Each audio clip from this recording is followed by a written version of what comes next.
mean, Ed Oliver was the ninth overall pick. I think Ed Oliver has been a hit. This is the moment that Detroit decided to go with TJ Hawkinson and not Ed Oliver. He looks like a gorilla. No, that's where that's from. I've seen that so many times. I look like a concerned orangutan.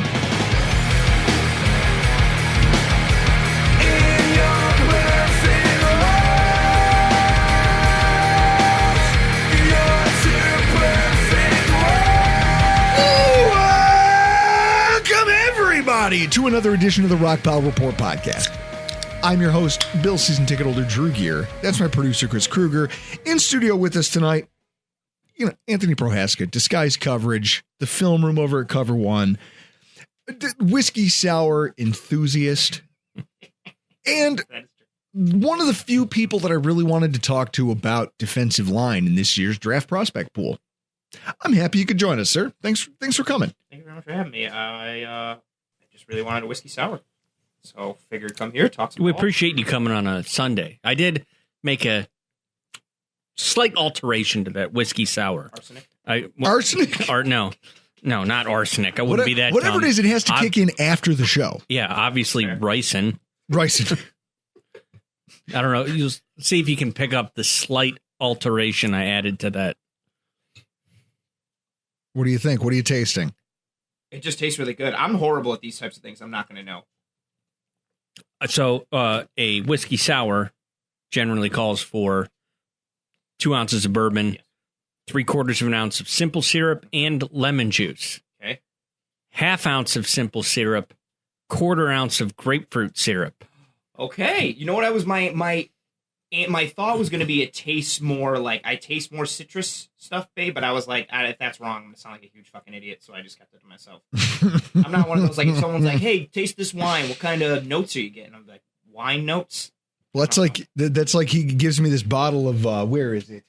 This cheap, shitty whiskey back here. J.W. Brandt. Oh, J.W. Dant. Dant. I was saying, you drank that last time I was and he gives it to me, and then he goes, oh, yeah. He goes, you get a real vanilla bomb out of that thing, don't you? I go, no, you know what I get is a mouthful of garbage whiskey. That's what I get. I don't know, a vanilla note. I'll see you in hell. Yeah, that's like Heaven Hill's version of Old Tub. Tastes like it was made in an old tub. Jesus. Oh, that's horrible.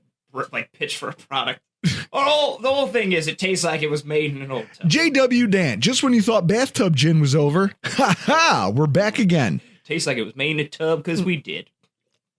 So, guys, we're talking about the 2025 defensive line class, which I think is like, it's that and cornerback that are kind of the silver tunas of what most fans think about in terms of this upcoming draft class. And it's not hard to see why. If you take a look at, earlier this offseason, Chris and I did an exercise where we showed the salary cap and the way that it had changed. And I think you might have even been in with us for that show. Yes. And there's a reason that I picked the groups that I picked, just to show the positions and how they got paid. It was quarterback and wide receiver, cornerback and defensive end / edge player. Because typically speaking, those are the 4 guys who get paid on offense and defense. And, left tackles, obviously, if you're talking about the offense. Yeah, the premium. But you watch all of a sudden, I think we got really comfortable with left tackle being like the next step down from quarterback.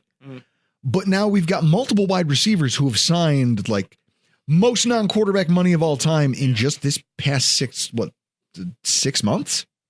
Oh, yeah, actually, yeah, good point. So if you take into account the end of last season's free agency cycle, this one, wide receivers are starting to leapfrog tackles. And I guess, first of all, because it does kind of lead into some of the stuff I want to talk about at defensive line, what do you think that says about offensive tackle play that wide receivers are suddenly being paid more than them? I think it's also too indicative of how much the cap is now increasing like year over year exponentially. And so teams have more money. And I think league wide, I guess I should say.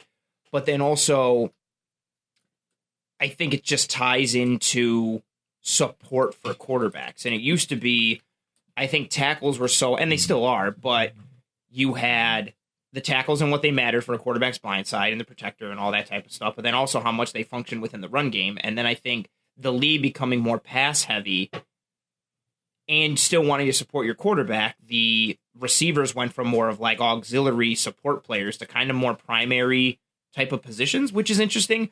what I'm also interested with, like, now that you propose that and thinking about it going forward, is as the run game becomes more important now, I don't know, like 5-6 years from now, do we start to, like, when does the dip in receiver pay come? Does it not? Because everybody's all on like the running backs don't matter kind of train, but now they kind of do again, maybe because the run game matters and Saquon Barkley was sweet, but you still got to pay the line. I think it's really interesting. But also I think within the tackle play aspect, I think you tied into, I think maybe how longer guys take to develop given the state of college football play and the difference in scheme, the difference in structure, and then really having several programs that teach the position well to make guys more NFL ready and have it be more of an NFL ready position instead of being a traits-based position. So maybe it takes guys a little longer. Maybe it is that second contract that we go through. So just really quickly, I looked at average left tackle salary, and I went from 2021 to 2023 to 2025.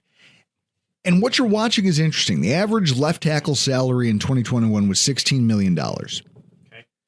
In 2023, that jumped up to $25 million per year. Okay. By 2025, this year, it's $24 million. Which means it not only flattened out, but receded a little bit. And even if that number is weird, it flattened at a time when wide receiver pay jumped. So I guess the thing is, we're no longer highlighting this thing. I guess the question I want to ask, first of all, is, has left tackle become maybe in right tackle? You know, everyone said you have to have bookend tackles to be a really good offense. We saw it this past year with the Bills. You know, Spencer Brown and Deion Dawkins playing the best football of their careers in tandem was really impressive to watch. Is it harder to find that level of guy who deserves that payday? And if so, does that make hitting on edge players on rookie contracts more important? Because you pay them, like you usually want to pay the defensive ends because they're getting you those splash plays against the league's best. You expect those to be your closers in playoff games and, you know, God forbid, Super Bowls, like Aaron Donald, the Rams made it. You need guys like that if you want to be on that level. So when I guess I'm watching where teams are investing and I'm going, does it almost make it more important to hit on these positions while they cost nothing? I mean, I think in general, yeah, but especially with the premium positions. I mean, we even saw with quarterback for a little bit too, with like how the Rams did it with Goff and I know it's a joke now, but like what the Eagles did with Carson Wentz initially. Like the formula became like, get a good quarterback and then go for it while you got him on that rookie deal. And I think it's to a similar degree with any premium position like that. And then tying it into like what you get for tackle and what you get for edge.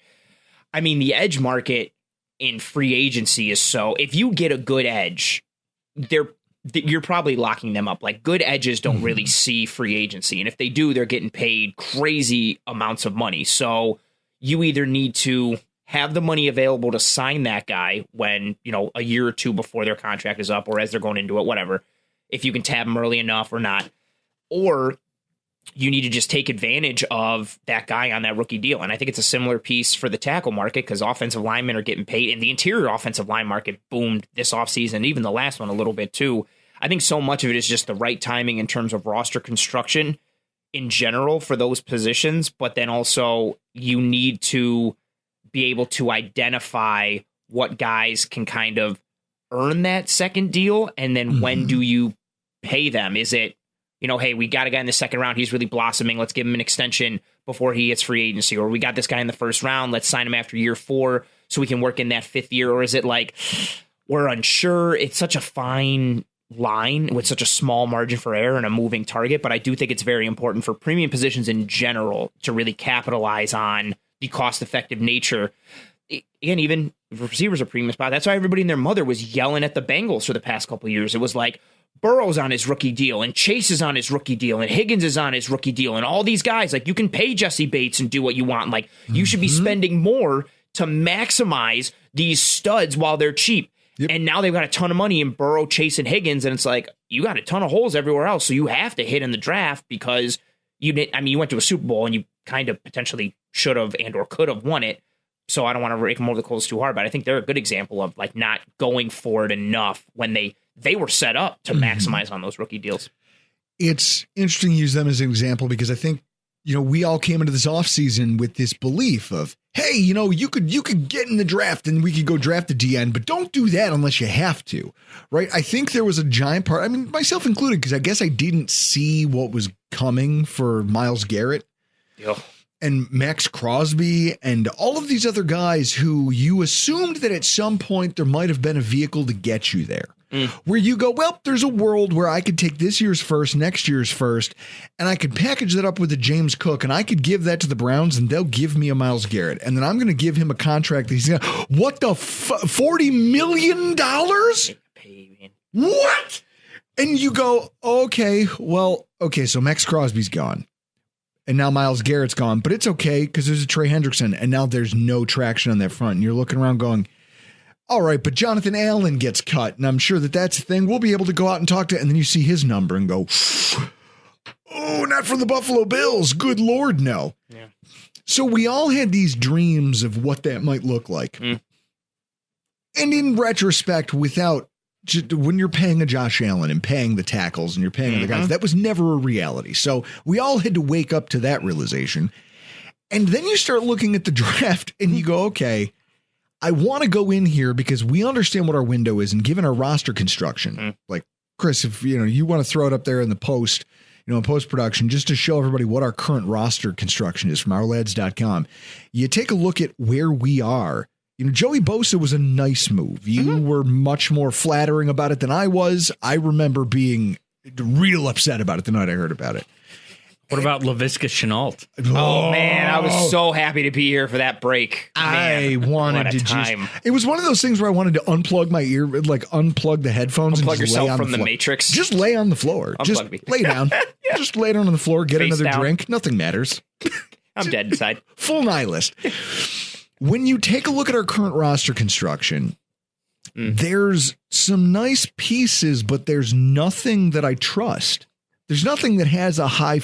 I don't think the ceiling for every guy that you currently see in front of you at defensive end, Chris, you want to scroll down there real quick? I think it's a high floor position group. High floor position group, which is good enough to get you pretty far. Yeah.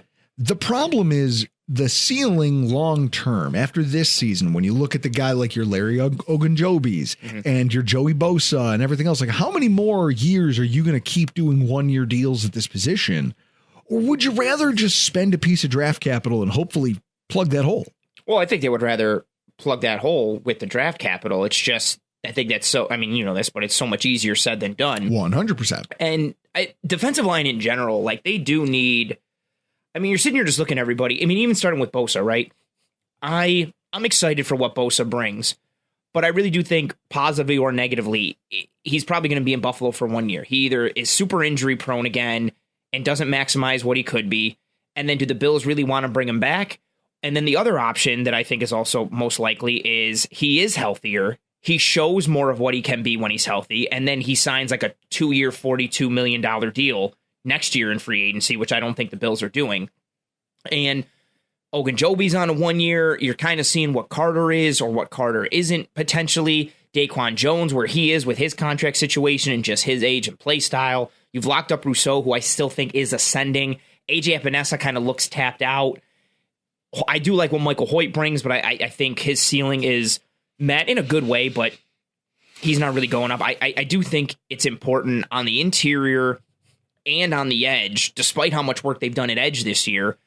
I do think it's important at both of those spots, more so with interior defensive line, that you get somebody in this draft that can be, you know, a solid number 2 on the depth chart or number 3. If you can get a 1, that's awesome. But somebody that can be a solid rotational player, you need them for 2025, but you also need them going forward, considering the contracts in the room, the players in the room. Otherwise, you're going to be just, I mean, you mentioned 2 of them. You're going to be doing this dance every year, which just feels like they've been doing, I don't know, for like all during the Beane and McDermott administration. It seems like every year they have to sign multiple defensive linemen to 1-year deals or 2-year deals that are really more of a 1.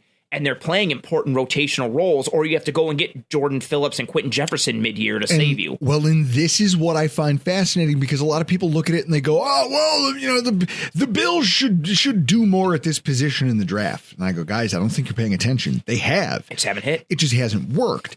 And at a certain point in time, that should start to worry you, right? Like here we are talking about defensive ends tonight. And we're going to talk about a glut of them that are probably going to go very early. There's going to be a lot of impact talent on the defensive line at both edge and defensive tackle.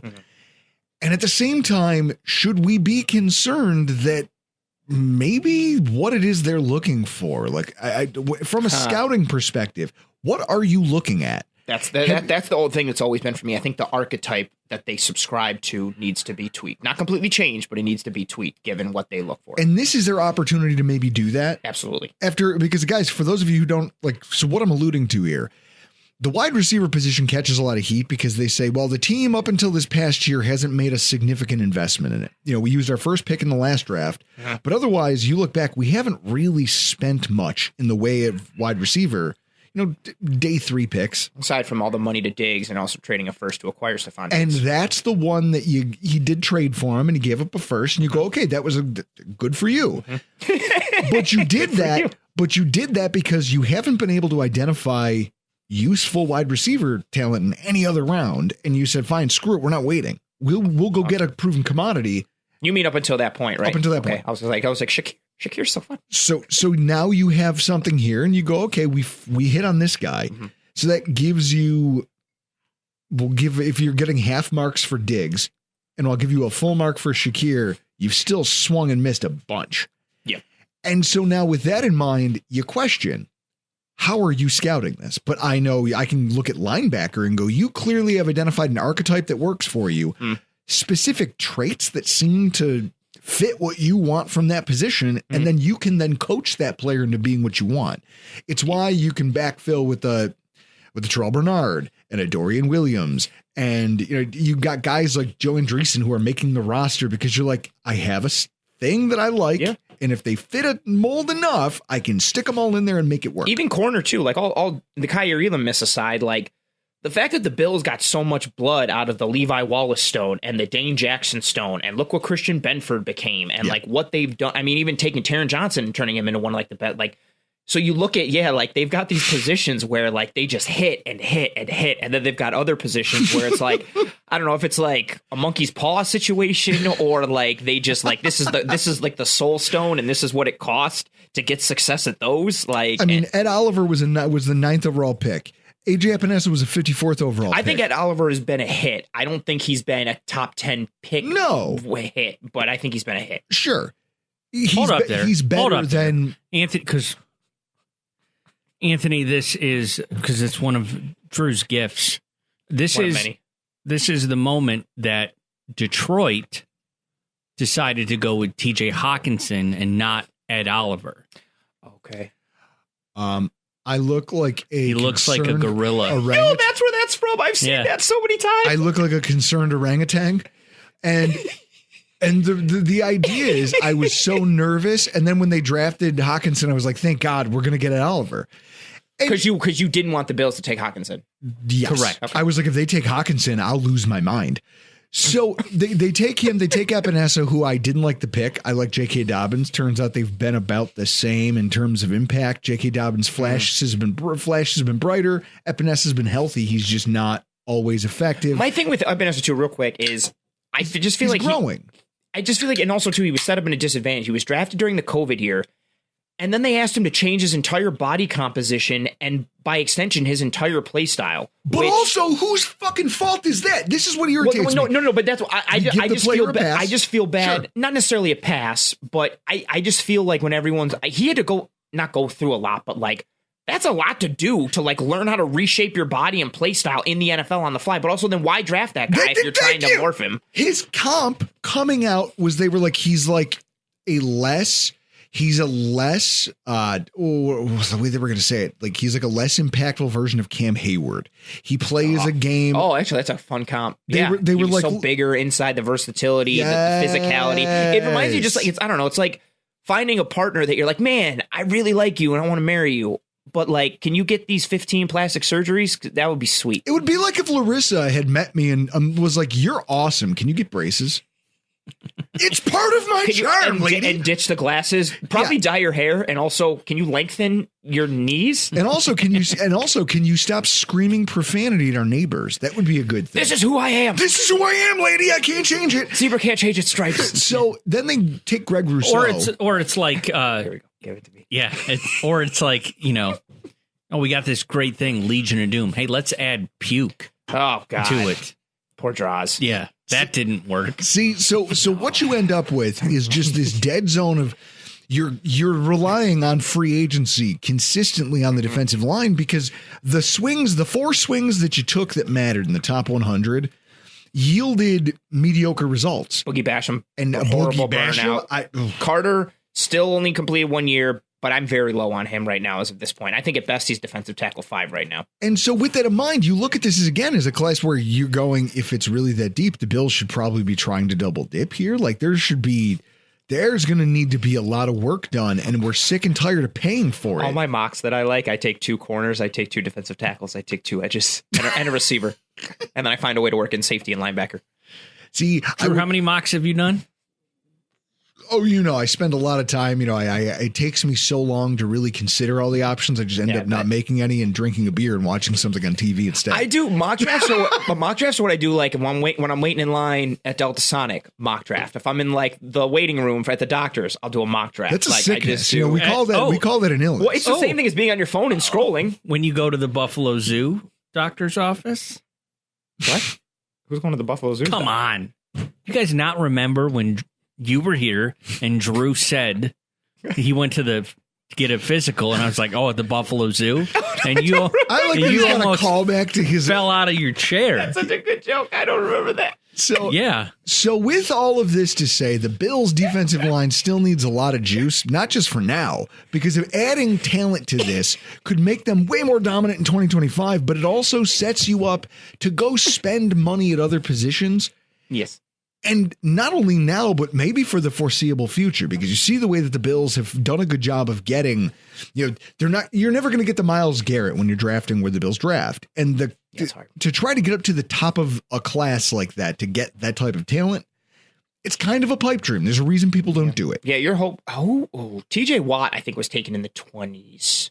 So there's hope. But it's a small hope. Like TJ Watt is the one. You get some dudes who can become a 2 or who can become like a solid guy, but getting somebody who's the premier 1. Oh, he was taking the 30th pick. There you go.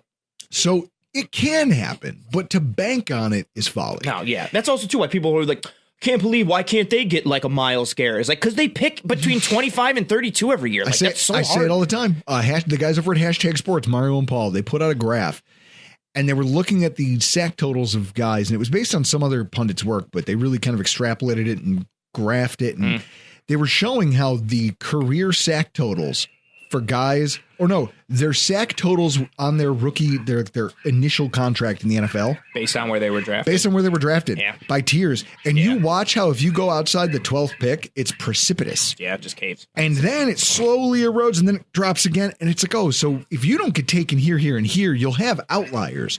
But it's very difficult to find impact defensive Yeah, because line. those guys are usually not missing something in a negative way, but understandably so. They're missing something that makes them the ready-made complete package right then and there. I mean, Greg Rousseau has been a huge hit where they took Greg Rousseau, and even he is still developing as a pass rusher. He's still more of a number 2 than a 1 as a rusher, but that was also somewhat understandable given where you got him. But again, with his size and his youth, if he was a finished product, he would have gone like top 5, given how he's built and where he was. Like, that's what he also took the COVID year off in college. Yes, he did.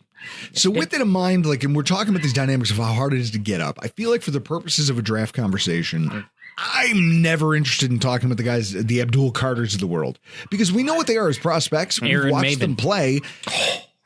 That's mean. Man, I wanted Brian Cushing or Brian Arakpo. That's one of the drafts that sticks with me. I wanted Cushing or Arakpo so bad, and they took Maven, and I was dejected one of many times. Drew and I we have our Facebook, man. Facebook is a social media website that I've heard people of it. use. Yeah. Drew and I both where have. Boomers connect. Well, onlyboomers.com. Yeah. Well, it's otherwise known as Facebook. I have a memory that I've saved where we draft Maven and I put on Facebook I would have drafted Arakpo. Oh, nice. Yes. I just really need Drew's got a better.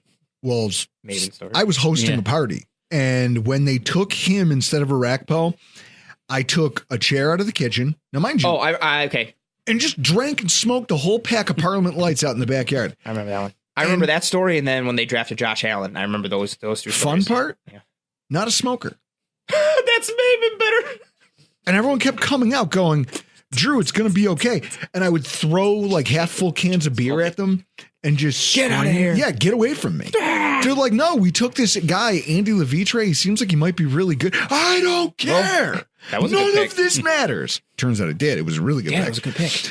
So when I talk about edge players, I want to talk about the guys who might realistically be in play for the Bills, both from a skill set standpoint and then also just where they're being taken in the draft. Because unlike some of the other position groups we've talked about, Chris, linebacker, wide receiver, there is a really good chance that the Bills could look to get a little bit aggressive with some of their extra draft capital. Yes. In a year where everyone's talking about how the trade down is actually in vogue because of the depth of the class. The sweet spot for this entire draft, pretty much across every position, is like rounds 2 through early 4. Ideally, you want as many picks between like 35 and like 90 as possible. So there exists a world where if, when Brandon Beane was quoted as saying that they were going to be aggressive in pursuing upgrades on the defensive line, this could represent one where they say in a year where everyone's trying to get back to the middle rounds anyway, let me be the one who trades up 5 spots because the cost probably won't be as much as it used to be or would have been in years past. Oh, fair point. Because the quality of the class as a whole at every position doesn't warrant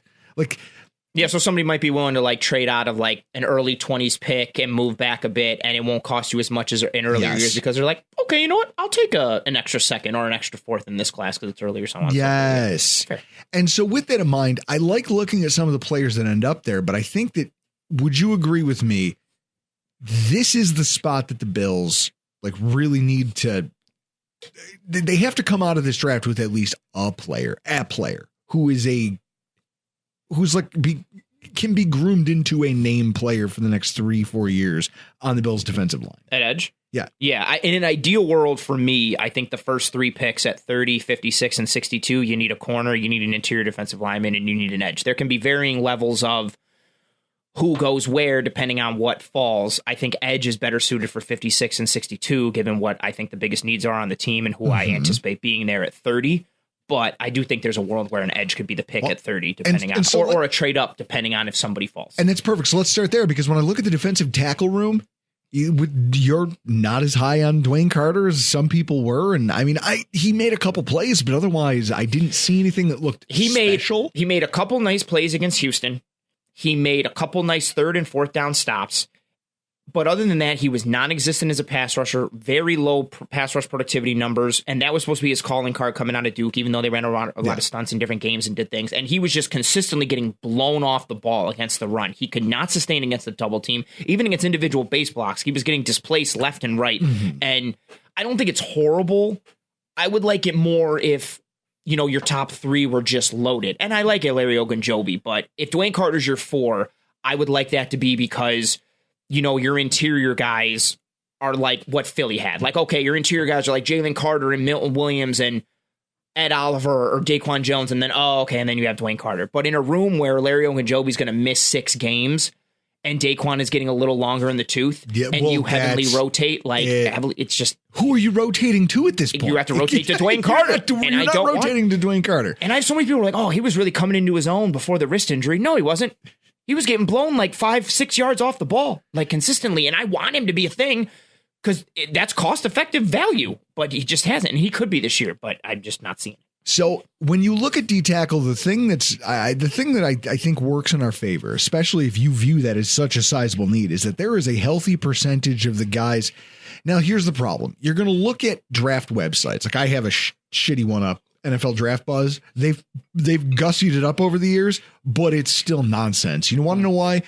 Because these are the types of mechanisms. I just like it because it gives me a list and it reminds me of the names. Oh, that's what I do for PFFs. I just want to see. I just like the interface, and I just needed a list of all the draft eligible. I just need players. the names. That's it. And so then what I like to be able to see is how everybody out here in the rest of the world views a player. And then when draft day comes, everyone goes, whoa, crazy draft, man. That first round was right. It's like, no, it's not, because GMs don't give a shit what you think. Man, guy with a model on your computer. I love that you got this guy at like pick 109. It's like, that's not going to happen. He's going to go way later or way earlier. But the mock draft site I'm using has him. Well, who was the LSU tackle who flat out was like, yeah, no one's giving a shit about me having short arms all through my entire collegiate career. You want to know who trusted me? Campbell. And he was like, you know who trusted me? Coaches. Actual coaches. He goes, and the people who question this type of stuff, they don't coach for a reason. It's like, that's a really good point. A fair point. So wait, so you're saying my mock draft site isn't properly evaluating this class? I love the fact that hey, listen, we love fantasy sports. We love fantasy things. There's guys who play The Sims. There's guys like, you're living a fake version of existence. Like, remember The Office when they had Second Life or whatever that was called? And then Dwight makes Second Life or whatever. Yeah. Yeah, and then Jim makes one to spy on Dwight, but he like actually makes his character real. And Sam is like, wait, is that? He's like, oh yeah, I live in Philly. I'm a sports writer. And she's like, and you have a guitar? And he's like, this isn't about me. This isn't about me. This is about Dwight. You guys can live online all you want to. I just like when the draft happens and that community loses its mind over, we never saw this coming. Because you were all huffing gas out in the garage. You were just getting high on your own thing. I think people lose sight of like those mocks and those sites are just based on one or a couple people's evaluations. Like that has nothing to do with how an actual team is constructing their draft board. And also a huge thing too and I talk about on the show all the time, like or on my show all the time. I love, like, obviously I watch a ton of tape and all the all 22. I wish I had the all 22 or camera footage for the interview process during the draft, because that matters. So I could see a guy right now that I'm like, oh my God, his tape is amazing. There might be something that I don't know that a bunch of teams know. And they're like, yeah, he's great, but he's going to be like the 150th player on our board because we know something that the fans don't, or he's a horrible person, or he's a dick, or his work ethic's terrible, or yada, yada. And so that changes boards too. Like there's so many variables aside from the fact that you've got people creating these sites and these mocks, and they're not adhering to what an NFL scouting team. So for the lay Bills fan who's sitting here going, man, first round draft pick, a defensive tackle. If we don't orchestrate a trade up the board, or maybe we do and it's small, maybe it's just a slight jump up somewhere into the 20s. You're looking at a couple names that keep coming up in relation to the Bills, and it's Kenneth Grant, Walter Nolan, Derrick Harmon. These are guys that everyone goes, oh, I like that. And, you know, the Tyleek Williams, when people are like, oh, if we just stay pat and just maybe this guy falls to us. That's what I want. Well, so here's the question. Out of those guys, if you're talking about Tyleek Williams, your guy who you want for the Bills with the first round pick, I guess what is so different about each player? Why do you prioritize Tyleek Williams? And how does he stack up against the guy, Derrick Harmon, who I've heard all sorts of great things about? So I'll start with Harmon. I don't think he's going to be there at 30. If he was, he's one of those players who everyone keeps talking about. Oh, it'll be in the last half of the first round. And then every time I hear something, you know what, during our linebacker show, talking to EJ Snyder, he was talking about being at the Oregon Pro Day and how other players who were doing interviews were just like their interviews would get interrupted because people would be hooting and hollering and making class, and everyone would look over and they'd go, oh no, that's there. Yeah. He's just, it's just him. He's doing that thing. He's him. Crazy. He's him. And they would just gloss over it because they're numb to it now. He's got, I mean, the size that you want, the build, the frame, the long arms. I think what's so intriguing for me, he's my defensive tackle too. I think it's just his ability to rush the passer in conjunction with still being able to play the run. He can handle a double team. He can anchor a little bit. He can drop the knee a little bit. He can get you penetration. He's got enough juice and get off on the snap. He uses those long arms. So he's a guy who can live in the light and the dark. Like he can rush the quarterback and pressure. I mean, ton of pressures from a raw stats perspective, but then he can also play the run. And that's extremely, extremely attractive.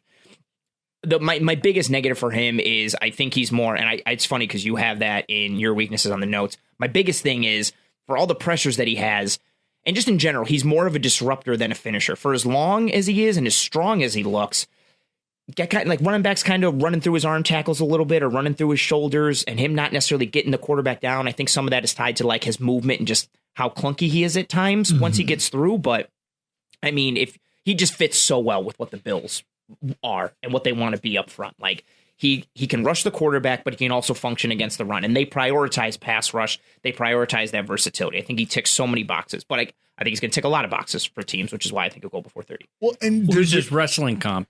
Oh, wow. Is he?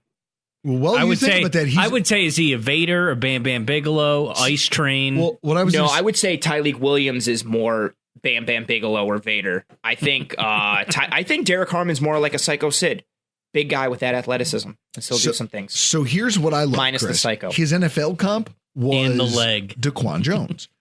And a lot of people have said, hey, we see a guy who can play the run really well, but still give you some juice as a pass rusher. And I remember when we first got Daquan Jones, and at a certain point, right before his injury that year, the year that he came 2 years ago, Daquan was no bullshit. His pass rush was increased. He was on track to be like an all-pro defensive tackle. What he was doing against the run and as a rusher, penetration, violence, like he was crushing. And then he tore his pec. Yep. And all of that evaporated. Yep. And even last year, he didn't look right. I think he had a better year than he got credit for, but he was not that all-pro form. He looked more like the defensive tackle 3 than a starter alongside. And the problem is that he's getting old enough that you don't know if he's ever gonna. It's Von Miller. I don't know if you're ever actually gonna get back. I think you might just be this now. In a perfect world, I would be very comfortable if like your defensive tackle 3 and 4 are Daquan and Ogunjobi, and then you've got Ed and another starter alongside of him like that. That's why I wanted what's his face from Denver, DJ oh my god, why am I blanking? The defensive tackle from Denver. Sanders? No. Oh my god, he ended up re-signing with Denver. Oh, on that front, and Zach Allen. Give it a goog. But I wanted Daquan to pop to like DJ Jones. Thank you. I was all right, DJ Jones. Why am my mind is going? I also called like Trent McDuffie, Isaiah McDuffie for an entire episode, and like I was thinking of OJ McDuffie also in my head. Like my brain is just evaporating. And DJ Jones was my number one target from the Bills. Like I don't know what's happening in my brain. There's too many guys in my head. But yeah, if you can get somebody where Daquan's your 3 and Ogunjobi's your 4, you have a solid like interior grouping. Why is Tyreek Williams your guy over a guy like Derrick Harmon? You know, what is it that makes him special? So I think I think Harmon's not going to be there. Sure. But if he was, I mean, it'd be tough for me to go away from Harmon. If they were apples to apples, they're both available on the clock. Ooh. So I'll lay it off for you like this, why I like Tyreek Williams. Because Tyreek Williams, this will tie into Kenneth Grant a little bit too. Tyreek Williams is the run defender that people say Kenneth Grant is. Okay. And just he's more of a early down player, for more of a first and second down guy, but he's more athletic than he gets credit for. He has a little more juice and pop and explosion to his game than he gets credit for. I don't think he's going to be a stud pass rusher, but I think he is capable of compressing the pocket and compromising the depth of the interior. But he's such a plus run defender that for the Bills, that matters so much. Well, you have to keep those small. You're a team that has chosen to play smaller pursuit linebackers and make that your archetype, and you've been knocking it out of the park draft wise, which tells me you're not going to go away from it anytime soon. And you're also playing. You need somebody to keep them clean. Yep. And you're also playing light boxes a lot. Yep. You're playing nickel defense, so there's times where Taron Johnson is a linebacker in the box by design with all 3 of them at the second level, Bernard and Milano, or someone gets pulled out by motion. So just what I think Tyreek would add, and again, I think he's more skewed run defense. Harmon is close to like a split guy who can rush the quarterback and play the run. Tyreek is much more run centric than he is pass rush, but he still gives you enough there as a rusher in terms of, again, not in terms of moves, not in terms of like, wow, look at that plan. Just a guy who can compromise the depth of the pocket at times, compress it a little bit, but pairing that with how much of a plus run defender he is. And then the way he's such a plus run defender because of the leverage he plays with, the power, the strength, but also the block recognition. Him seeing when a double team is coming, him seeing, this guard is leaving me and pulling, getting his eyes immediately to the tackle that's hinging, is working and then work his way back over the top to the front side of the run to make a play. And he's doing it against high level talent consistently. And I think the Bills need so much of everyone always talks about like, they still need to stop the pass. The pass is king. And like, if teams run on them, like, who cares? How you fit the run determines how you play the pass. And the Bills stopped the run last year by maxing out with numbers. Like, they gapped out. They were not tremendously strong stopping the run with light boxes and less numbers. The Detroit game is a great example. Well, they shut down Detroit's run game. Look how they did it. There was like 8 guys in the box all the time. They're run blitzing their ass off. That's how it was. And then I still think when push comes to shove, when you get into the playoffs, and all the regular season numbers can be great. When you get to the playoffs. Can I say something real quick? Yeah. Everyone talks about the Detroit Lions game like, oh man, like we shut down the run game and everything was cool. You gave up 40 points. Yes, so they stopped the run to build that lead, made Detroit one-dimensional. Okay, fine. I don't think it was a stellar. I think the total points might be a little skewed, but their commitment to stopping the run was what got them on the front foot. But their stopping the run was with numbers. That was my point. It took them making a commitment to it. Yes. If they said, "Hey, we want to stop the Ravens from throwing on us," thank God it was in Buffalo. If you're playing that game in the divisional round against Baltimore in Baltimore, the Bills probably go on to lose that game. And even with, I know the Bills did create some of those mistakes for Lamar. They didn't stop Baltimore's offense, really. Especially in the second half. The Ravens did whatever they want, and they're a Mark Andrews drop and a crazy Mark Andrews fumble on a last-ditch punch from Bernard from that game being a vastly different game. Kansas City had really good run numbers on them in the playoffs as well. When you get to those games in the playoffs, the run matters more. Even Miami, everybody still keeps overlooking Miami and thinking, oh, Miami with Tua and Hill and Waddle. Miami just runs all over the Bills when they play them. And so, again, some of it is you can't allocate resources everywhere. So you kind of rob Peter to pay Paul and see what you can do. But it would be cool if I had a guy I could just sit there and make your life a little harder. And that's what I think Tyreek Williams is. But again, that's why, I think Harmon's so attractive because Harmon can do some of that run muddying stuff, but also give you more pass rush pop than Tyreek Williams. But I like Tyreek a lot just because I think he's a force multiplier inside in terms of what he can be. And I think that matters a lot given where football is going and how the Bills defense is made. If they don't end up with a guy in the first round, there's a couple guys I just want to name off, and I want your feelings about them. There's Norman Lott, who has met with the Bills. Omar Norman Lott out of Tennessee. There's Jordan Phillips, not to be confused with the other Jordan Phillips.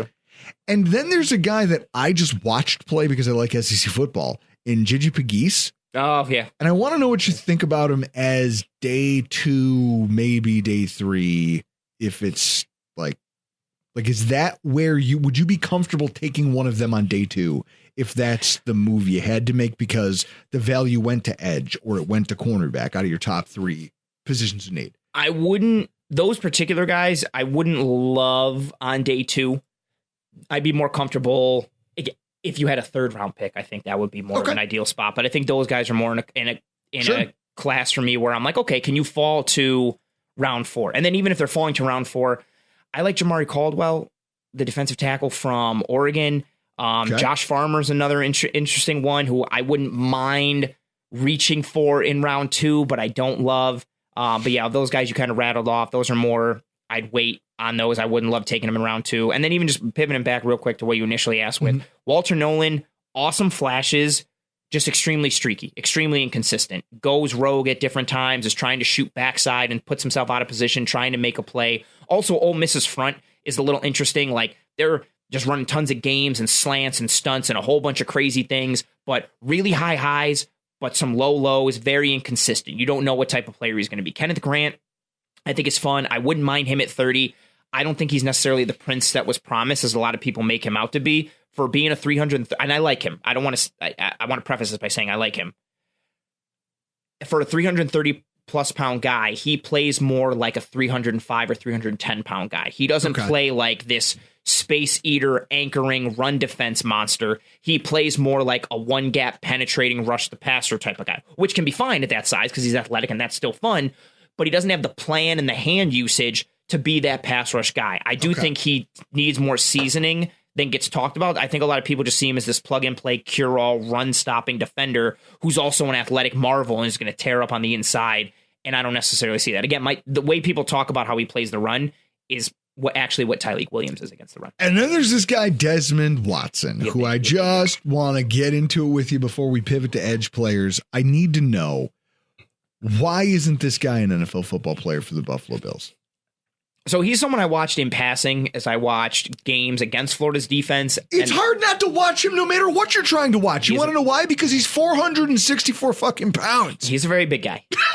Very big doesn't do it justice. When they pan at a Florida Gators game and the camera swings around the Gators sideline, you always know which one's Desmond Watson because everyone standing next to him looks like someone standing next to Professor Clump during the Nutty Professor. And I love that he wears 21. It's such like also like a super unique like defensive tackle number. Like it's fun. But he just, again, I've seen him in passing while watching teams playing Florida's defense, and then I saw him while I was watching for Cam Jackson, another defensive tackle from Florida. And I just don't think he can move consistently in the NFL at that weight. I just think it's going to be really hard in just terms of the impact that he makes. I mean, you're not getting any pass rush juice or any pass rush pop, so you're just looking at like you're literally just saying, "Hey, man, line up and just sit in this spot and try and gum up as much as you can," which I guess can be a role for someone. I think he's built more for the 90s football where everybody ran the ball a ton and, 3-4 defenses had linebackers like Levon Kirkland in them, and you wanted dudes that were huge everywhere with huge shoulder pads, and he could just sit and anchor, where you needed a defensive tackle to be like, man. Like, look, here's a highlight they're showing of him where he has the quarterback. He's eating a quarterback. He's lifting him up in a bear hug off of his feet. I mean, his feet are at that guy's waist. Yes. Desmond Watson is a monster of a human being. Yeah. At the same time, there are guys who do it better with more athleticism. And it's and I haven't watched him extensively, so somebody out there might be like, "Oh, you're wrong. He's this and that." But in seeing how he moves, he's not the type of guy where I'm like, "Oh, let me go back and like watch him." He's got Giant Gonzalez agility. Oh man, dude, I remember he might have more agility than Giant Gonzalez, which is terrible. Hey, boo to both of you. I remember WrestleMania. It was for some reason outside. WrestleMania 9. It was at Caesar's Palace. They tried to make it look like a Roman Coliseum. This is the perfect time to. And the Undertaker. This is how you get into that documentary that they just released on Peacock. I'm sure you watched. It was an hour and 50 minutes. I'm almost done with it. You know all about it. And I watched the Undertaker beat this guy at WrestleMania, and I go, "Oh, that guy's just an oaf. He can't, he just lumbers." How did they even manufacture this? He wore the suit with the spray painted on muscles. Yeah. It was like a hair. suit. Yes, on the shoulders and the elbows, and the privates. Yep. And that pay-per-view will always, Bret Hart's my favorite wrestler of all time, and he loses to Yoko, and then fucking Hogan comes out to save the fucking day, and all of a sudden they sanction another match, and Hogan pins Yoko and comes away with the title, all because of Hogan's grand elaborate plan to not have to fucking face Bret and drop the belt to fucking Hogan. So in any event, defensive tackle has some, but I think the dynamic I just laid out, I just threw 3 dart throws at random guys that I go, I don't know, I watched them play a lot of college football. I like these guys. And you went, I don't love them on day 2. I don't love them on day 3. What I'm hearing is, hang on, but tell me if I'm wrong. Fair. What I'm hearing is, if the Bills wanted to come away out of this draft with a guy who you can trust to make a day 1 impact, then they're probably going to have to take a day 1 player. And the rest of them are probably guys who you're saying, okay, I got to find a role for you. You're an athlete. You can do a lot of things, but I'm going to have to work. Like, we as a team are going to have to do some work to find that role and make sure you are a fit for what we're doing, or change our scheme to fit what you do well. I think if you don't get a defensive tackle on day 1, the guys that you're most likely getting in round 2, again, depending on how the board falls, yada, yada, are most likely rotational guys early, and certain guys could blossom into like a good 2, but it's not going to be necessarily the impact that you might kind of hope that they would have. Again, it's dependent on scheme fit, dependent on who falls. I think corner is a similar conversation. Like, I think the corner you could get at 30 is a plug and play, lock in starter right now as a rookie, whereas the corners in round 2 are more, they could start, but they're going to need some time on task potentially to round it in the corner you want. And then it's just a matter of like which one goes where and what's the drop off between each. So I want to pivot now and talk about edge players, because we've somehow rambled our way through. Chris, what are we, 35, 40 minutes in? We're probably around 50. Awesome. See, time flies when you're having fun, brother. That's fair. First of all, I got into a yelling match with Nate Geary, which happens. We drink a bit, and I think we're both bloviators. And so when you put 2 people in the room, we can recreate like Fox News, CNN up here like nobody's business. Fair. There's a lot of good and bad ideas for the Bills in this class at edge. Edge is a very deep class, It just depends on what are you looking for and how aggressive are you willing to be. I want to start with Shamar Stewart because he's probably the most polarizing player in this entire class. And here's the diatribe I gave Nate, and I want to get your probably much more nuanced opinion.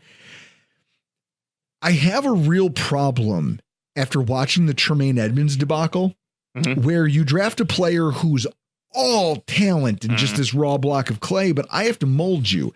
And by the time I'm done molding you, you're going to go sign this monster free agent deal somewhere, whether it's here or with Chicago. He was going to get paid close to $100 million.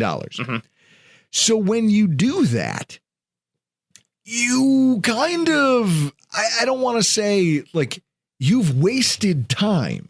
You took time away from your football team in the here and now. That's okay in 2018 because you didn't know Josh Allen was anything. Yes. Josh Allen, I remember the 2018 season, Chris. He overthrew Marcus Murphy on 4 or 5 different running back screen attempts. And I was like, this guy stinks. It's how they talked about Ricky Vaughn in Major League. Okay. Like, this guy sucks. He can't hit the broadside of a barn. And then he went and got LASIK. Yes. Or in that case, it was glasses. And there was the glasses with the skull in the middle. And in Josh Allen's case, it was rebuilding his mechanics almost from scratch. And all of a sudden, he's this amazing passer. He did a poor job out of the gate. And so those first couple years, you were a run first team that was playing a lot of run defense, and the games were tight. Offenses were almost like you were trying to come back sometimes, and teams were more content to run the ball. So Edmonds' value varied from year to year, and he got exposed once we started to blow up, and you realized, oh, this guy in coverage is not ideal. Like Tremaine Edmonds in coverage is not ideal. But that wasn't supposed to be his bag. They said this guy could be an outside linebacker for you and rush the passer. We used him on a lot of A-gap pressures. And we had to then try to figure out, oh, shit, our team dynamic changed. Now what do we do? I don't like projects for that reason, because you draft a guy who you go, well, I'm going to have to spend a lot of time grooming you. And what happens if something significant happens and I have to shift my methodology? Now you no longer fit because I groomed you to be this thing. With Shamar Stewart, I see this. I see a player who you are going to have to hold his hand. Chris, you can put it in post, but the Brett Coleman sign. If he's a good pass rusher, why doesn't he pass rush good? Straight out of Moneyball. I do not understand the Shamar Stewart upside, both because of the player and what his floor to ceiling ratio might be. But also just the waste of time that pick represents as a franchise that is inside of a championship window. Fair point. What do you think? Fair point. Also, real quick, just a couple names we didn't mention for defensive tackle at the second round: Alfred Collins, TJ Sanders, or maybe hoping that Darius Alexander from Toledo falls, although I highly doubt that. But Stewart, I think you're banking on the traits, the size, the length, the testing numbers, the explosion, like all that stuff is very rare to teach. And so you're banking on, okay, we can clean up some of his plan. We can clean up technique. It is more of a traits-based pick than obviously production. Everybody and their mother's talking about that, like the lack of production, but it is a traits-based. He punched the guy in the balls. Also did that. Yeah, 2 years ago, I think, 2023 season. He actually punched more people in the groin than he sacked. Hard. Wow, that's actually a funny joke. Yeah, hard uppercut right to the groin. It's a trait-based thing and banking on the traits. But to your point, I think what's interesting for the Bills is, by the time those traits click, is it year 2? Is it year 3? Like, or is he finally coming into his own in year 4, going into the option year? And then to your point, everyone's going to start to see these flashes and the traits, and then somebody might pay him $1 gajillion to kind of take him away from you, or you got to pay $1 gajillion to keep him, which I guess if you hit, cool, maybe you get him to stay. I just think he's very traits-based, and he's had a good amount of time on task, and he's just very rough around the edges in a lot of ways. It really is just kind of like him playing to the traits, and maybe someone can lock in to him and get him to tweak and get better, but as of right now, it's just more traits over production. And so he's a lot like Josh Hosang from hockey. And I think that there's Is that right? I think that there's I need to know for my own sanity. I think that's fair. Okay. I think that there's teams out there who will prioritize that rare athleticism way more than a team like Buffalo. And that's why the fact that after I bitched about him, they brought him in for a visit just rankles me on a level that it's like, because he has those traits. Trolling me? Well, no, and Laviska Shenault, why are you doing this to me? Yeah, Laviska Shenault, Shamar Stewart's in for a visit. Are you fucking with me? Like, is that what you're doing those right now, visits are used, you use those to dot the I's and cross the T's. And I think for a guy like that, where it's like, whoa, all these traits, why not the production? That's the type of guy you want to bring in for that visit so you can kind of see what's up. My first question, why are you punching people in the groin in the middle of football games? Hey, man, sometimes Ric Flair, if you ain't cheating, you ain't trying, you know? So I go beyond that, though, and I look for a couple guys like Nick Scorton, Michael Williams. Like, there's guys out there. They seem to fit the Bills, and maybe Michael Williams isn't. Michael Williams is probably my favorite. I would love him at 30, but he's probably not going to fall. Probably not going to fall there. So that might be one of those things where if it's in the 20s and it's there. Yes, if he's there at like 22 or 23, you're like, do we want to trade up? Now, for those of you who don't listen to all of his excellent coverage over there at Disguised Coverage and with the stuff he does in the film room, he put on a dissertation. I don't want to spoil it. Guys, I'm going to link it in the show description. I need you to go listen to, and I'll timestamp it for you because I know you're all lazy just like I am. I will bring you his dissertation on Michael Williams and why he's a great fit, or just at least what he likes about him as a prospect. Okay. And I think so much of it's spot on. Now, I was usually tuning in just to not just to listen to what he had to say, but also just to say, give me Brady Switzer, give me death. We'll get to that in a second. But I see guys, I guess the question is, if you're talking about the top first round pick level guys, Nick Scorton gets into that conversation a little bit depending on who you are and what kind of system you run. Mike Green gets into that conversation depending on who you are and what system you run. And depending on how his off the field stuff clears. Because pure talent, I mean, you can make the case that he's the number 2 edge.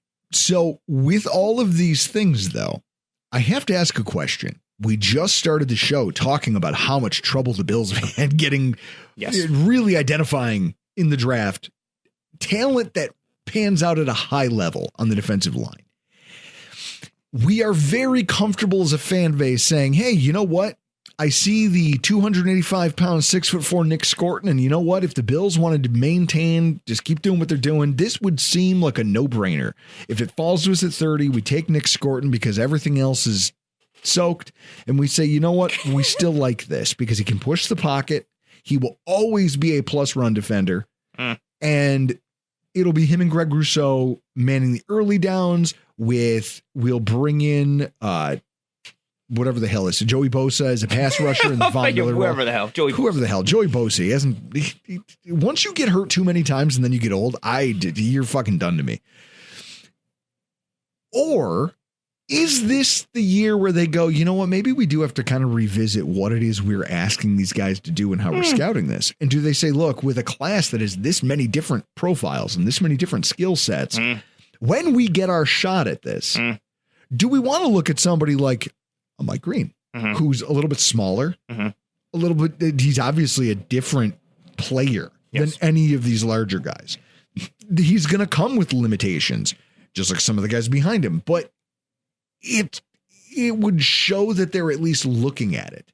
To take a smaller player, like that's why I think James Pierce Jr., even if he fell, he would be off the board for the Bills because he's 243 pounds. And he's just pure speed and like a liability kind of gets the run to it. They would never take that guy. Yeah. I think that would you agree with me? We are going to learn a lot about how much Bobby Babich is really taking over this defense and kind of what they want from that. And also if they've learned from these years of like, we've gotten guys in the draft and they're just guys. Like they're not terrible guys, but they're guys. We need a star. I think that this is kind of a referendum on their scouting process, depending on what skill set they prioritize. Yeah, I think it'll be interesting depending on, I mean, again, it's all dependent on how the board falls. Like Michael Williams is a really good example, right? I think he fits the archetype to a T that they love, but is also like a really good player in that archetype who I think has a high floor and is somewhat of a known quantity. Mike Green outside of that archetype, also some off the field stuff. So that makes it wonky. Like, would he not be on the board because he's not an archetype fit, or would he not be on the board because of the off the field stuff that you find kind of like wonky? I do think with how this edge class is, there is guys that kind of fit their style of what they like. Like even somebody in the second round, like JT Tuimoloau from Ohio State, power rusher, compression rusher. I think he's a good player. He also fits that archetype. I don't think they necessarily are taking him purely because of the archetype. He's just also like a good football player. But I do think, if they're looking at somebody like a Donovan Ezeraku, who fits their length archetype, but isn't necessarily the type of player that they gravitate towards, the type of weight that they gravitate towards. Explain Ezeraku to me as if I'm 5. Long arms, really clean pass rush moves coming off the edge. Like his ghost rush is so pretty. Like he can get a tackle to flash the hands and he's dipping under him clean, flattening and getting to the quarterback. Still progressing and developing as a run defender, but he uses his length. He's got some athleticism. And I think he's somebody who slots in right now as a really good pass rusher who can develop into a solid like number 2 or even maybe a low tier 1 type of edge because of his proficiency rushing the quarterback and the production that he gets with, again, the length, the athleticism, the dip, the bend. But again, he's not an archetype that because of, as soon as it sounds, some people might hear that, whoa, look at all those cool things, length and like dip and athleticism and bend. The Bills only like the length part. They don't go for the dip and the bend and the athleticism type of stuff. Nope. So he's one that like isn't an archetype fit, but also because of the length could be potentially. But I do think to your point, yeah, depending on who they take, you might see guys that are kind of outside that archetype, but there are enough guys that are good who also fit enough of what they like that we might not get a true answer and it might just muddy things. So here's the thing. First of all, why is... Yeah, I got two guys I want to ask you about before we end. And this one, I mean, he looks, for those of you, this player that I'm about to bring up, if you've ever watched the show, I think it used to be on Cinemax called Banshee. There's a character in season 1, just an albino in a prison who's very handsy with the other inmates. And he reminds me a lot of Landon Jackson. That's a terrible thing. It's a terrible thing to say out loud. And yet I can't look away from this photo of Landon Jackson's just giant bald dome. Landon Jackson first, like I noticed him during the Alabama-Arkansas game in 2023 when he was just a problem. Alabama had no answer. At home against Arkansas, that game was a rock fight. And it was because all game long, Landon Jackson was piling up tackles for loss, pressures, sacks. I think he finished with like 3.5 sacks, multiple tackles for loss. He was in the backfield the entire day, and they just moved him around the defensive line. And I was like, this is chaos. This guy's great. And then his 2024 stunk by comparison. And there was I think he got hurt at one point, and there was some injury stuff in there. But you're talking about a guy who fits what the current archetype would be. 6'6", 264, good run defender. Arm length. Not a great pass rusher, but something like you've seen enough on tape that you think you can work with it. Why isn't he being talked about more? Like, what's wrong with him? For me, and maybe this is for other teams or evaluators as well, I get gun shy with guys that are high cut like he is. For those who don't know, meaning like more of like a shorter torso and like longer legs, and just how that ties into flexibility and or lack thereof and stiffness and like your overall lower body. You see some of that with Jackson. He is more pliable in his lower body than I think you would think initially, just based on how high cut he is. But I think that's some of it. Like not a ton of dip, not a ton of bend. There is some, I think, questions about like, do you try to get him to like thicken up and play on the inside, or is more like a true edge?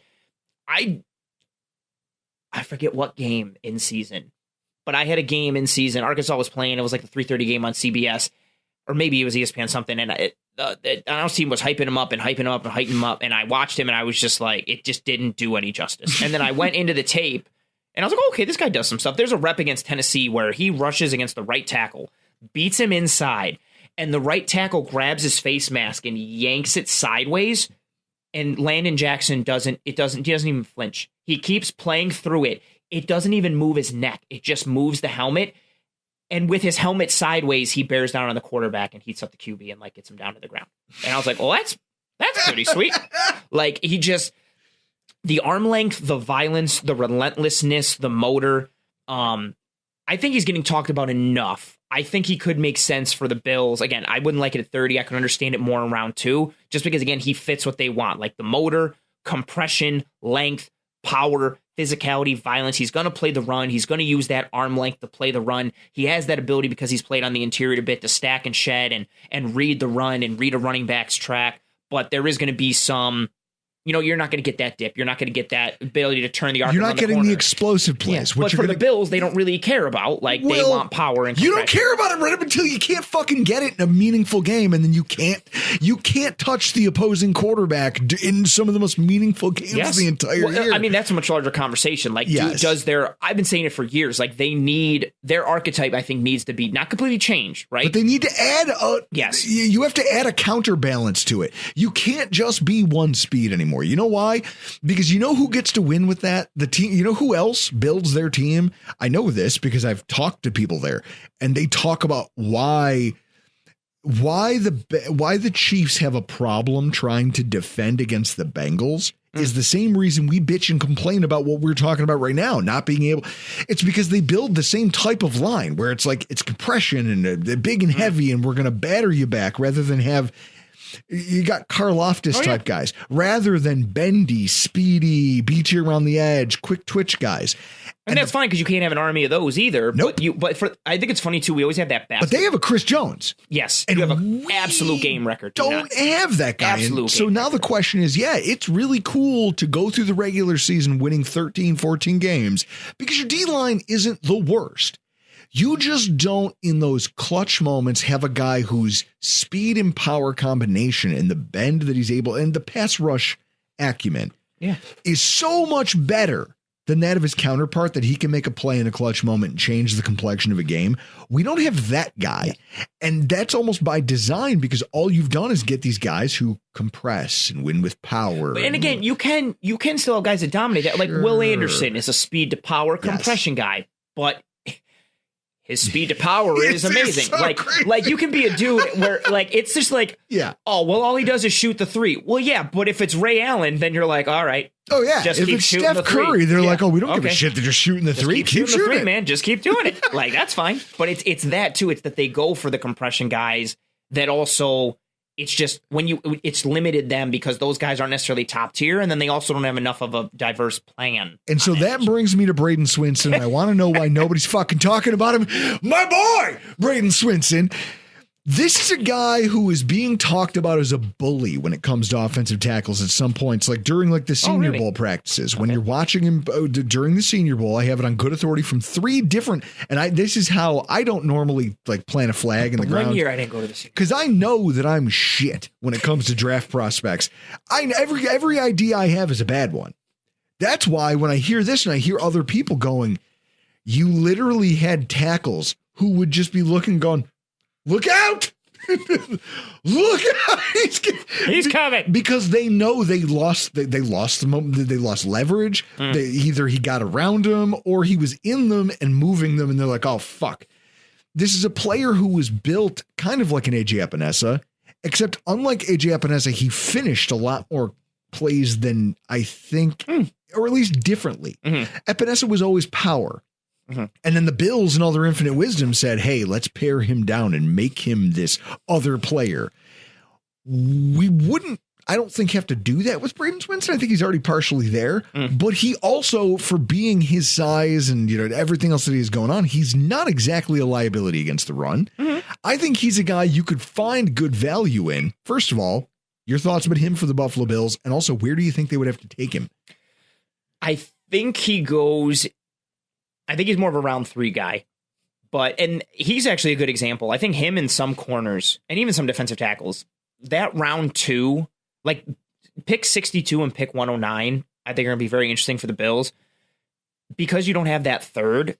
I think 62, to get some guys at positions of need, you might need to reach. You're either reaching at 62 or you're praying and hoping somebody falls at 109, and that can get murky. So maybe you do reach at 62. I like Swinson. I don't love him. I wouldn't be distraught if they took him in the second, but I wouldn't like it there. I think he's more of a top 100 player, closer to 100 than he is to 60 or 62, kind of where the Bills are picking around 2. The way I describe him is he's got a little bit of everything. Yep. He's got some length. He's got some juice. He's got some speed to power. He's got some hand usage. He's got some moves. He's got some plan. He's got all these like different types of little drops in all these different buckets. But I don't think he necessarily has enough drops in any one bucket to hang his hat on something now, which again isn't terrible. Somebody could teach him to put more drops in that bucket, and there you go. And because he has all the drops already, you have multiple avenues to potentially try and get him to operate in and kind of move from there. I like that he'll use his hands, he'll use his extension to stack and shed, but then also get banged around the run a little bit. I'd like him to use his hands more. He kind of goes in with his head at times. It's weird. It's like he's trying to spear dudes with his head, and I don't think it's necessarily on purpose. Hey, if you ain't cheating, you ain't trying. That's true. Ric Flair, be the man, you got to beat the man. He's got some hand usage, like some chops and some cross chop where he can beat you around the corner and flatten, but then also get run around the arc because he doesn't necessarily have that flatten ability and core strength, and he'll kind of get pushed upfield. And then, I think he'll be 23. So he's a little older. Sooner. Yeah, a little older. And I think he played at Oregon before he was at LSU, but I think this year was mainly his majority of snaps in terms of a starter. I like some of what he does. I just think he's more developmental than he is finished product, but not necessarily developmental to the way that the Wafemi Oladejo is from UCLA. He's more along than him, but I just don't think he's a finished product, which again isn't terrible.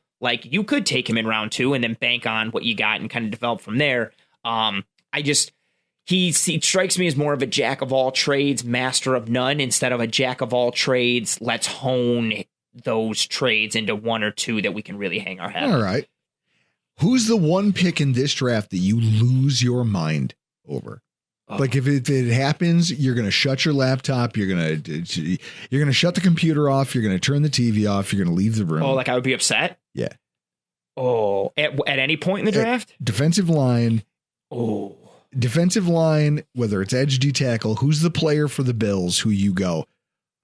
Chris, you've watched me do it. It's the fuck. Yeah, we saw it. We saw it earlier with your your paw on your head. Oh, I don't know if I have. Yeah, who's your LaViscus Chenault? I don't have anybody that I hate that much. If they took Walter Nolan at 30, it would give me some pause. And why is that? Because people seem to love him. Well, yeah, of course they love him because and I'm not saying this negatively or in a derogatory sense. A lot of people just watch highlights or they highlight scout. Even if they're watching tape, they just watch for some flashes so they can clip them and be like, oh, look at this dude. He's amazing. And Walter Nolan's, you could, I'm trying to think real fast in my head.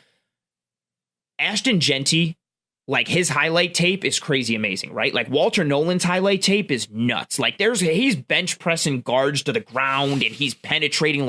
His highlights are significantly highlight worthy.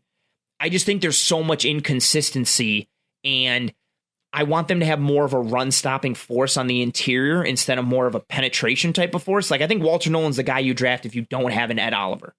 And then on top of that, you've already got Larry Ogunjobi, who I think is more 3-tech than 1-tech. And McDermott even said we expect him to play more 3-tech than 1, which I thought was interesting. But I do think you need a guy who skews more towards 1-tech or a guy who can at least combat the run better. You were the guy who came on this podcast and said, hey, if you can't rush the passer in some capacity, the Bills just don't have a need for you. Correct. And I'm wondering if they change that a little bit based on some of the breadcrumbs I've heard in the film room episodes where we've spoken with Terrell Bernard and spoken with Greg Rousseau, some of the things they've said unprompted, some of the things McDermott has said in pressers and different things. Okay. But I think Nolan it's not even just the play style aspect. It's just the inconsistency. I think Nolan is another one. He's much farther along than Shamar Stewart, but I think it's a similar kind of idea where it's year 2, he really puts it together. Maybe year 3. And then there's also some other rumblings of his previous stops before he got to Ole Miss. That wouldn't be one that it wouldn't make me furious, but I would definitely go huh. in not maybe the best way, especially because of who else I think would be there at that moment. So yeah, that would be, again, really fun flashes. I just don't know. And I think this is fair to say, and I'm not saying just for myself right now, I don't know who he is. Is he the flashes? Or is he the rogue, inconsistent guy who's trying to shoot the back door on zone just because he's trying to fill up the stat sheet? Which guy is he? Can he anchor more? Can he play within the structure of the defense and play disciplined? or is he some wild horse who's going to do what he wants? And then if he is that, that's scary. But also, is he a wild horse to the level of like, well, we just let him do what he wants and he keeps game wrecking and it works out for us. But that's just such a hard way to live, like, and have it work out for you, like rep in and rep out. See, I have the thing of the Mike Green where you go, you've got some stuff and there's other teams that we keep losing to that keep just not caring about the fact that you're a dirtbag. Right. And then all of a sudden the Bills make that pick and you go, fuck, I can't say that anymore. I'm trying to. Now we're one of them. That's fair. I'm pulling up other like lists of, because there really isn't anybody who like I would hate. And that's I also really wouldn't like James Pierce, but I don't think the Bills are going to draft James Pierce. God, no. So he's 243 pounds. He's only 20 pounds. Well, I'm 200 this morning. I mean, I've had a rough week in terms of eating and drinking crap. So I'm maybe 207 today. I know it. I stepped on the scale yesterday morning and I was 207. Okay. So right now today I'm probably 210. I'm me carrying a 30 pack and change into away from being James Pierce. Away from being James Pierce. I don't love that for the NFL. Yeah. But I don't see them taking him. So that's why it's like, to get myself in that mindset, I'd have to really be like, I don't see them taking Nolan either. But that also, I guess, but they get to your point, those two would be Pierce significantly more. I would be like, well, this draft is done. I would turn the TV this is done. We turn this off and we go lay down in bed. Guys, I love it. I can't wait to see what they do. Not if, but what they do. Early on the defensive line, it's going to be interesting and it's going to tell us a lot about the Buffalo Bills. Give me a corner in round one. But for this... Anthony, we do have by we, I mean me, we have I'm going to have to go grab it over there, but I did get a parting gift for you. Oh, boy. Because it's a Sunday. Scares me. Oh, no. I'm wary. Boy. See, now, when he says a parting gift. Is this some JW? Like, I think about I was going to say, I think about what I give people for parting gifts. He just comes back and punches me in the face. Some of them have been sucker punches. Some of them have been, I've pantsed people. Been like, well, you're leaving anyway. It doesn't matter. Oh, if you try to pants me, that's going to be a fight.